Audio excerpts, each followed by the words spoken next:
विशेष गरिमामय अलंकरण समारोह में आप सभी का हार्दिक हार्दिक स्वागत, वंदन, अभिनंदन है। आज हम सभी यहाँ डॉक्टर विष्णु श्रीधर वाकणर राष्ट्रीय सम्मान एवं 3 दिवसीय राष्ट्रीय संगोष्ठी, जिसका विषय है recent advice in the field archaeology, archives, museology के लिए एकत्रित हुए हैं। इस भव्य और दिव्य किशाभाई ठाकरे सभागार में प्रदर्शनी एवं स्टॉल का शुभारंभ हो चुका है। मैं निवेदन करूंगी कि सभी अतिथि और श्रोता अपना अपना स्थान ग्रहण करें, क्योंकि कार्यक्रम के मुख्य अतिथि मध्य प्रदेश के यशस्वी मुख्यमंत्री डॉक्टर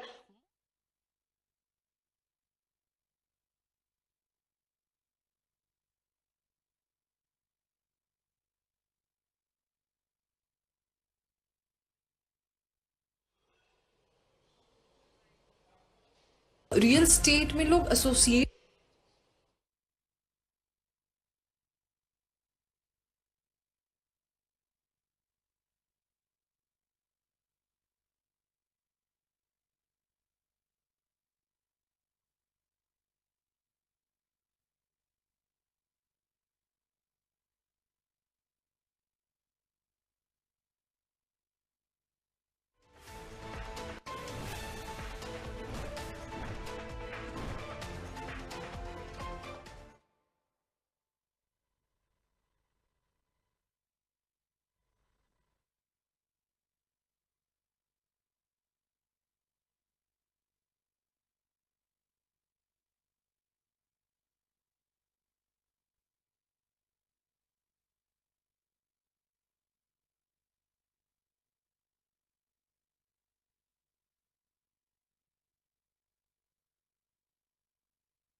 करेंगे हम सभी के बीच उपस्थित हो रहे हैं। हम सभी के माननीय मुख्यमंत्री साहब, जोरदार तालियों से स्वागत किया जाए हम सभी के प्रिय माननीय डॉक्टर मोहन यादव जी का। जोरदार तालियां एक बार फिर से जोरदार कलतल ध्वनियों के साथ में स्वागत किया जाए हम सभी के प्रिय सम्माननीय मुख्यमंत्री डॉक्टर मोहन यादव जी। तालियों की गड़गड़ाहट लगातार बजनी चाहिए आपके सम्मान में। जोरदार तालियों के साथ स्वागत किया जाए हम सभी के प्रिय माननीय डॉक्टर मोहन यादव जी, मुख्यमंत्री मध्य प्रदेश शासन। बहुत बहुत स्वागत, वंदन, अभिनंदन। हम मुख्यमंत्री साहब से अनुरोध करते हैं कि हाँ, आप कार्यक्रम का शुभारंभ दीप प्रज्वलन करें। ये दीप द्योतक है, हमें प्रकाश की ओर ले जाने के लिए। ये दीप हमें बताता है कि कैसे जीवन में हम आगे देखें, हम अपने आप को आगे बढ़ाएं इस दीप की तरह। आरोग्यं धनसंपदः शुभं कुरुत्वं कल्याणम्। आरोग्यं धनसंपदः या देवी सर्वभूतेषु शक्तिरूपेण संस्थिता नमस्तस्यै नमस्तस्यै नमस्तस्यै नमो नमः। दीपज्योतिर्नमोस्तुते दीपज्योतिर्परब्रह्म दीपज्योतिर्जनार्दनः दीपज्योतिर्। माननीय मुख्यमंत्री साहब, आपका सादर वंदन अभिनंदन। अब आपसे अनुरोध है कि आप जी श्री वाकणकर जी और सरस्वती माँ का माल्यार्पण कर अभिनंदन करें।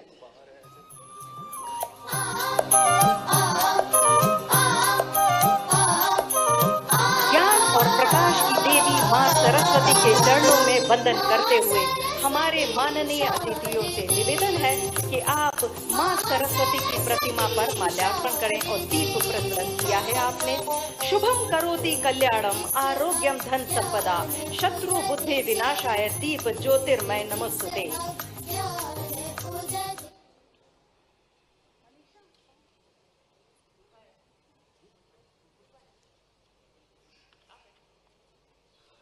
मंच पर आसीन हैं हम सभी के प्रिय सम्माननीय मुख्यमंत्री साहब, साथ ही साथ श्री यशोधर मठपाल जी डॉक्टर वाकणकर सम्मान से जो अब विभूषित होंगे। साथ ही साथ हम सभी के बीच उपस्थित हैं श्रीमती उर्मिला शुक्ला, सचिव मध्य प्रदेश शासन संस्कृति विभाग आयुक्त पुरातत्व। इसके साथ ही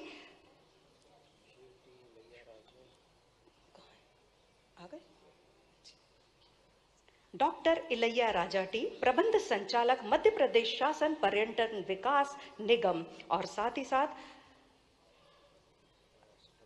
डॉक्टर यशपाल जी सुपुत्र हैं डॉक्टर सुरेश मठपाल जी। आप सभी का स्वागत वंदन अभिनंदन। अब मैं अनुरोध करती हूँ श्रीमती उर्मिला शुक्ला, सचिव मध्य प्रदेश शासन संस्कृति विभाग, कि आप मुख्यमंत्री जी का स्वागत करेंगी।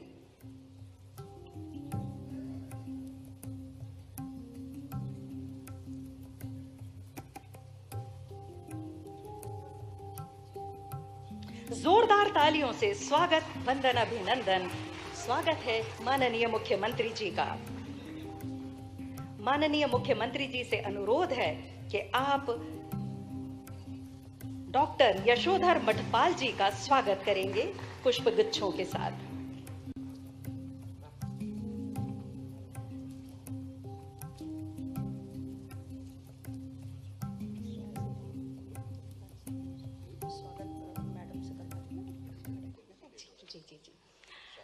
जी स्वागत भाषण के लिए मैं अनुरोध करती हूँ श्रीमती उर्मिला शुक्ला, सचिव मध्य प्रदेश शासन संस्कृति विभाग आयुक्त पुरातत्व, कि आप आकर स्वागत वंदन करें। डॉक्टर विष्णु श्रीधर वाकणकर राष्ट्रीय सम्मान समारोह एवं पुरातत्व अभिलेखागार एवं संग्रहालय क्षेत्र में नवीनतम प्रगति के विषय पर आयोजित 2 दिवसीय राष्ट्रीय संगोष्ठी के इस महिमामय अवसर पर और राष्ट्रीय पुरस्कार के सम्मान समारोह के अवसर पर मैं माननीय मुख्यमंत्री जी का स्वागत करती हूँ।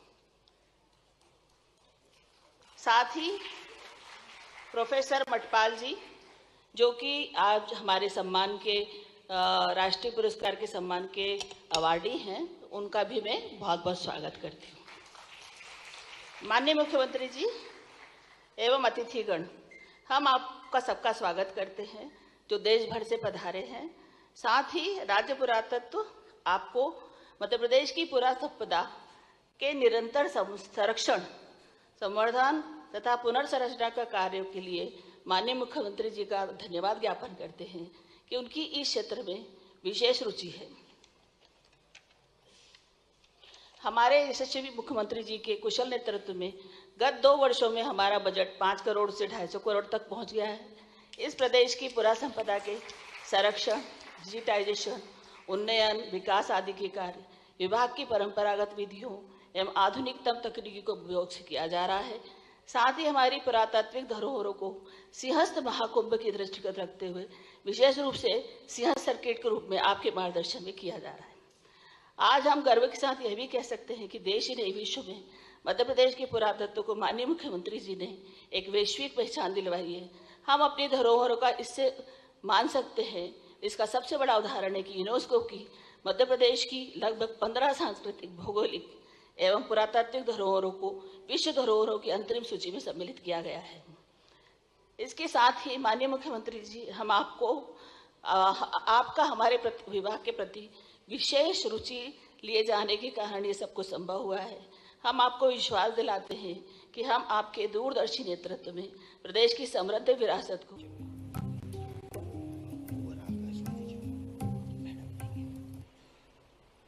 मैं माननीय श्रीमती उर्मिला शुक्ला जी से अनुरोध करती हूं कि हमारे माननीय मुख्यमंत्री जी को भू बराह का स्मृति चिन्ह देकर उन्हें सम्मानित करें। तालियां कम हो रही हैं, तालियां लगातार बजनी चाहिए।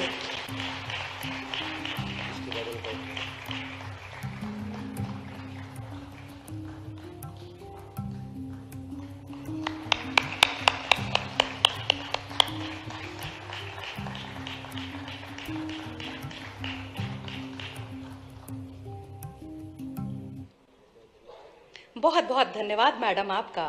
अब संचालनालय पुरातत्व अभिलेखागार एवं संग्रहालय को अंतर्राष्ट्रीय स्तर पर पहचान दिलाने के लिए प्रतिबद्ध विद्वान माननीय मुख्यमंत्री डॉक्टर मोहन यादव, जो कि इतिहास एवं पुरातत्व में अपनी विशेष रुचि रखते हैं, मैं सादर आमंत्रित करती हूं कि आप हम सभी को अपने ओजस्वी विचारों से अनुग्रहित करें और हमारा मार्गदर्शन करें। जोरदार तालियों से हम सभी अभिनंदन करेंगे हमारे माननीय मुख्यमंत्री जी का।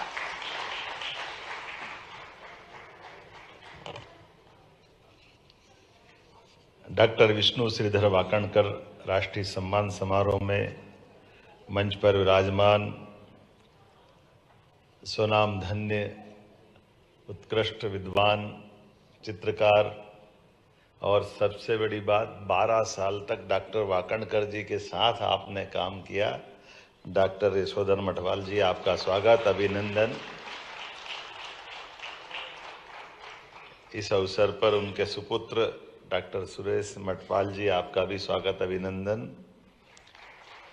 सचिव पर्यटन इलयराजा जी, मैडम उर्मिला, आयुक्त पुरातत्व, इस अवसर पर आप सबको नमस्कार।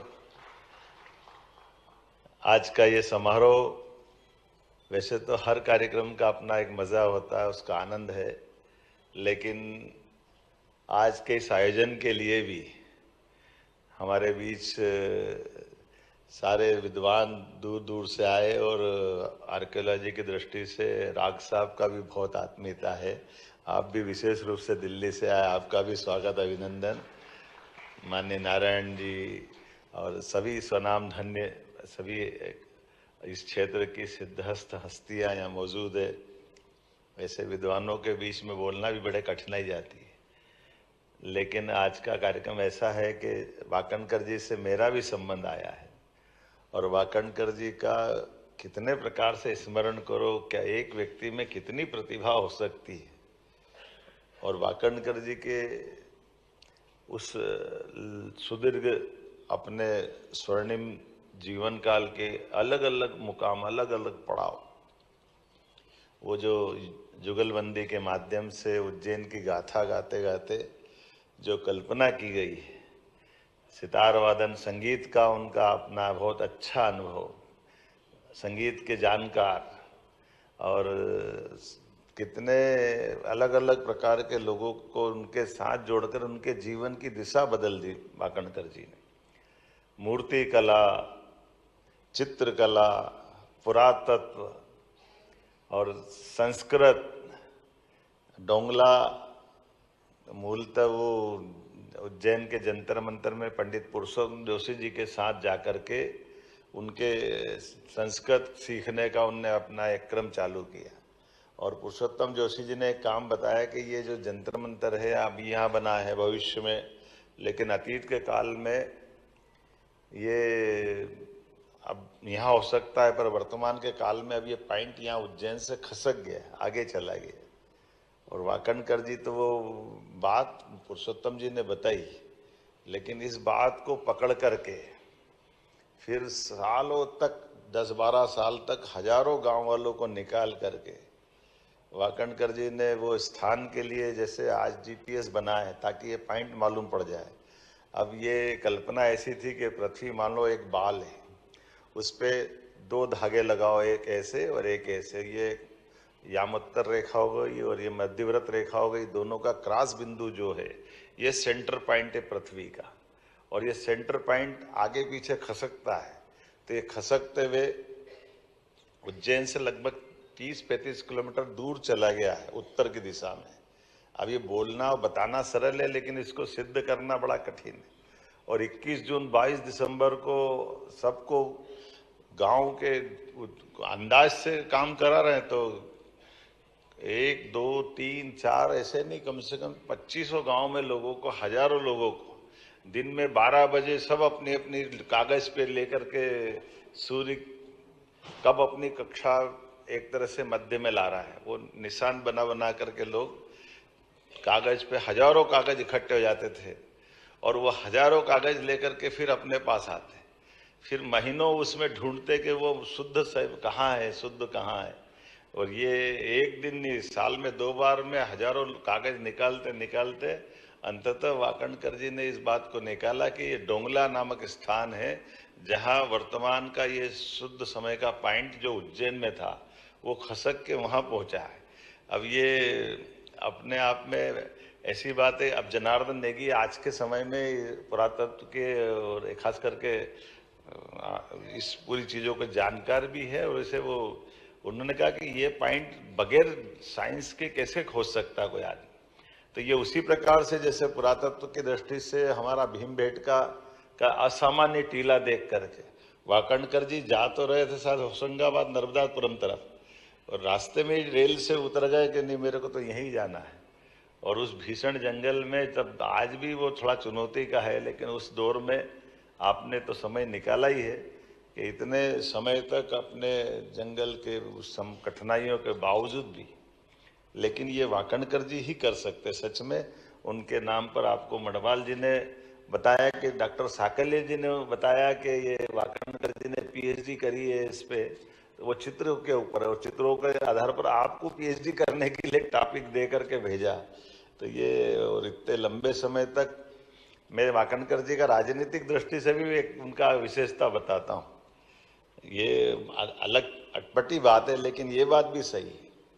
वाकणकर जी का उज्जैन का अनुभव मेरा उनसे बहुत अलग अलग प्रकार का, विद्यार्थी परिषद में भी उनने काम किया, संस्कृति खासकर वो कला संस्कृति को लेकर के तो पूरा जीवन है ही है।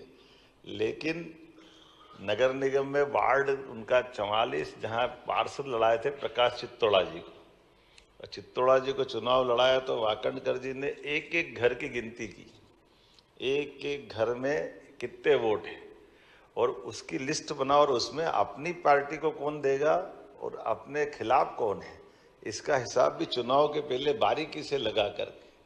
और ये मेरे लिए बड़ा अच्छा अनुभव, जो मैंने बाद में मुझे साइंस कॉलेज में काम आया, तो बारीकी से रखते रखते जितने चुनाव में वोट जिस दिन डलेंगे उसके 2 दिन पहले हिसाब लगाया कि अपन इतने वोट से यहाँ जीतेंगे, जो यहाँ कोई हरा नहीं सकता अपना।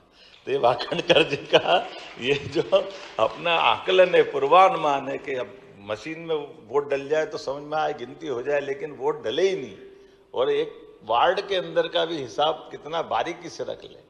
और ये कला को कैसे समर्पित है कि सच में जो जुगलबंदी के माध्यम से बता रहा है कि आज पूरे मालवा के कई कई गांवों में, मैं अगर कहीं से भी शुरू करता हूँ, हमारे यहाँ बोरेश्वर महादेव है दंगवाड़ा का, वहाँ गांव गांव में लोग वाकणकर जी आए थे, वैसा लगा सब पुरातत्व के प्रति उनने एक तरह से आंदोलन जागृत कर दिया।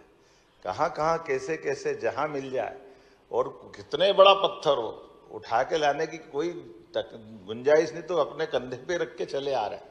और घर तो ऐसा कर लिया था जगह जगह, वास्तव में वो हीरे मोती से बढ़कर समझते थे वो सारी चीज़ों को अपने पास के संकलन में।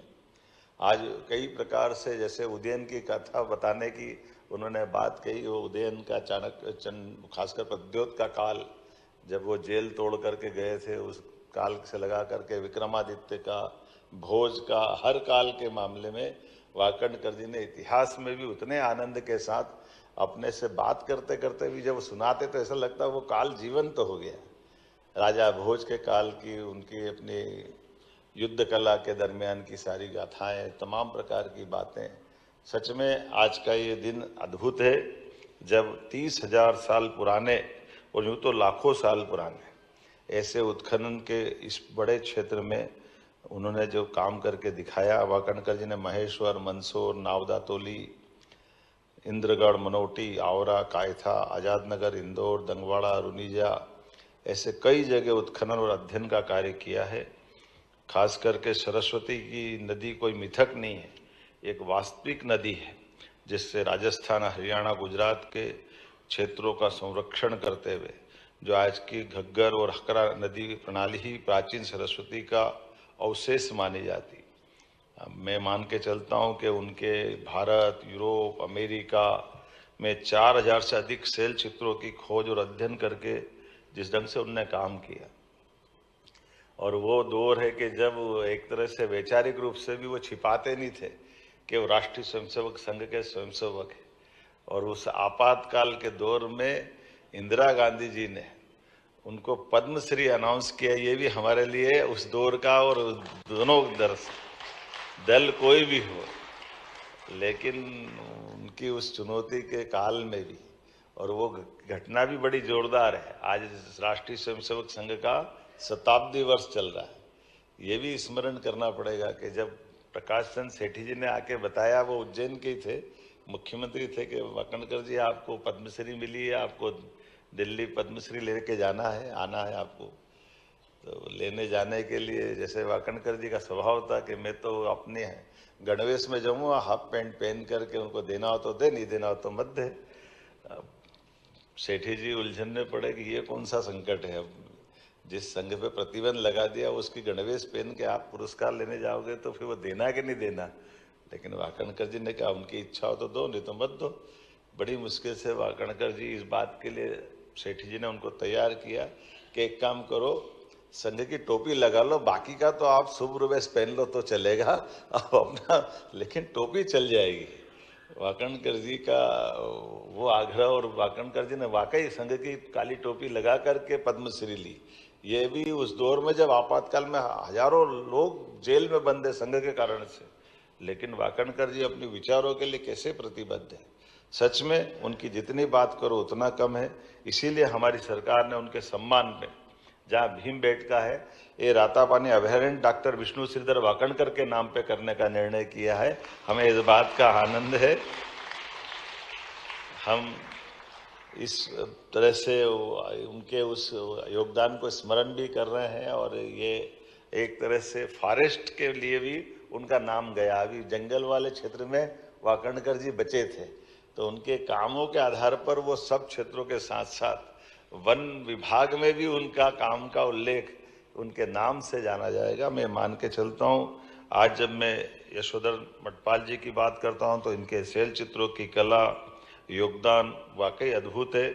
आपने विशेषकर भीमबेटका, शैलाश्रय, उत्तराखंड के बारेछिन, केरल में गहन अध्ययन किया है। मध्य प्रदेश के पुरातत्व, कला, संस्कृति में भी आपने योगदान दिया है। आपके कार्य और शोध अपने लिए, हम सबके लिए एक अलग प्रकार का एक तरह से गौरव करने वाला भी है। मानव संग्रहालय में भी आपने काम किया है, और अपने बलबूते पर उत्तराखंड के अंदर भी एक बड़ा संग्रहालय स्थापित निजी स्तर पे किया है। मैं आपका भी वंदन करता हूँ, अभिनंदन करता हूँ। सच में मध्य प्रदेश सरकार आपके माध्यम से गौरवान्वित होती है, इस नाते से कि जब हम आपसे इस तरह के इस पूरे आयोजन के साथ आपको सम्मानित कर रहे हैं, तो मैं माननीय प्रधानमंत्री जी को भी धन्यवाद देना चाहूँगा। जोरदार अभिनंदन माननीय प्रधानमंत्री नरेंद्र मोदी जी का। नरेंद्र मोदी जी के भी इतने प्रकार के काम है, इतने सारे तरीके से सोचते हैं, क्या क्या कैसे कैसे करते हैं, अपनी आंखों के सामने दिखाई देता है। चमत्कार का चमत्कार तो सरकार बनाने का ही है। कोई सोच नहीं सकता था कि अपने बलबूते पर अभी तक 30 साल से जो गठबंधन की सरकार बनती आई थी, 2014 में अपने बलबूते पर एक दल की सरकार पूर्ण बहुमत की बनाने का, आजादी के बाद अपोजिशन का उनका रिकॉर्ड भी भारत के लोकतंत्र का बड़ा रिकॉर्ड है। ये हमारे लिए 2014 का, और जिसने एक बार सरकार बनाई, दूसरी बार वो दौर ऐसा था कि टिकते ही नहीं थे।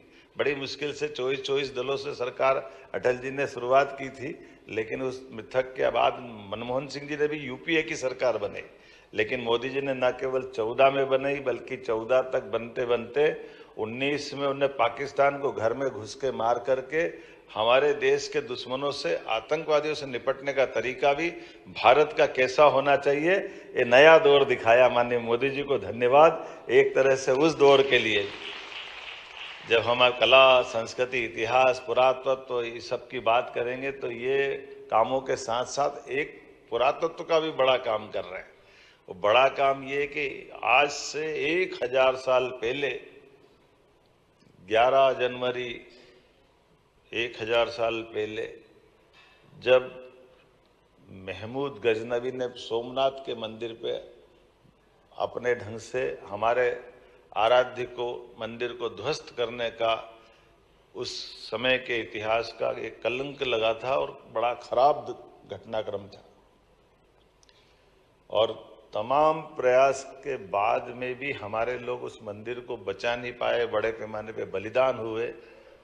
लेकिन हम सबके लिए सौभाग्य की बात है कि वो 1000 साल पुराना घटनाक्रम जब हमारी संस्कृति को मिटाने वाले कहाँ से आए, और आनंद इस बात का कि वही हमारा द्वारका का और वही हमारा सोमनाथ का समुद्र किनारे का अद्भुत स्थान और सोमनाथ का मंदिर आज आकाश से बातें करते हुए वही विद्यमान है। जोरदार अभिनंदन करें माननीय सरदार वल्लभ भाई पटेल के माध्यम से देश ने आज़ादी का सूरज देखा और हमने अपने सोमनाथ को भगवान के रूप में वहाँ पा करके उस 1000 साल के बाद भी, जो इकबाल ने कहा है कि कुछ बात है कि हस्ती मिटती नहीं हमारी, यूनान, मिस्र, रोम मिट गए, दोबारा नहीं बन पाए, लेकिन भारत में वो दोबारा बन के खड़ा हुआ है।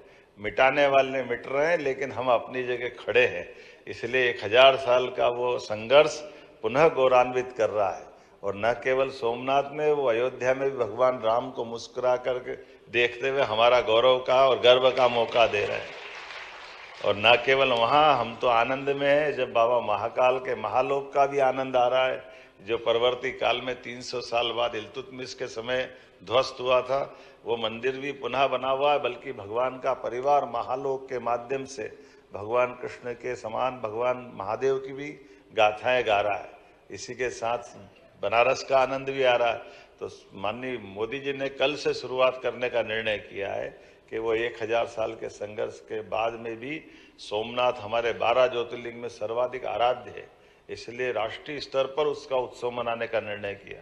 मुझे इस बात की प्रसन्नता कि उससे 2 दिन पहले हम अपने साथ यहाँ ये सम्मान वाकणकर जी के उस अप्रतिम योगदान के बलबूते पर ऐसे स्वनाम धन्य विद्वान को दे रहे हैं। और उसी अवसर पर मध्य प्रदेश कल्चर और धर्मस्व विभाग द्वारा हम उज्जैन में भी 14 तारीख से बड़ा पर्व महाकाल उत्सव का मना रहे हैं कि हाँ, हमारे लिए सोमनाथ, महाकाल, भगवान के उस दौर के साथ साथ ये कला संस्कृति के भी बड़े बड़े प्रमाण हैं जिनके माध्यम से आस्था हमारी मजबूत होती है। तो मैं उम्मीद करता हूँ ऐसे सारे आयोजन में आज के इस अवसर पर पुनः आपका वंदन करता हूँ। 1-2 जानकारी छोटी छोटी दे करके, वाकणकर जी ने जो उज्जैन में यूनिवर्सिटी में विक्रम में संग्रहालय चालू किया था, बाद में विक्रम कीर्ति मंदिर भी बना था, जो हमारे पंडित व्यास जी महाराज ने उस पर सूर्यनारायण व्यास जी ने बनवाया था। तो हमने वो संग्रहालय भी अच्छा करा दिया, विक्रम कीर्ति मंदिर भी अच्छा करा रहे हैं और संग्रहालय को बिल्कुल आधुनिक यंत्रों के साथ उनकी सारी सहेजी हुई सामग्रियों को संरक्षित करते हुए। तो मठपाल जी से निवेदन करूंगा कि यहाँ के बाद उज्जैन भी वहाँ देखते जाना। हमने आपकी पूंजी को और बढ़ाने का ही काम किया, अच्छा करने का काम किया, उसमें किसी प्रकार से कोताही ही नहीं। आपको प्रसन्नता होगी आज के दौर में एक संग्रहालय और कितना अच्छा हो सकता है, वो सब करने का प्रयास कर रहे हैं। पुनः आपका वंदन, अभिनंदन, बहुत बहुत धन्यवाद। बहुत बहुत धन्यवाद। हमारे माननीय मुख्यमंत्री जी के आशीर्वचनों से हम सभी अनुग्रहित हुए। अब संचालनालय पुरातत्व अभिलेखागार एवं संग्रहालय को अंतर्राष्ट्रीय स्तर पर पहचान जो दिलवाई है, उसी के लिए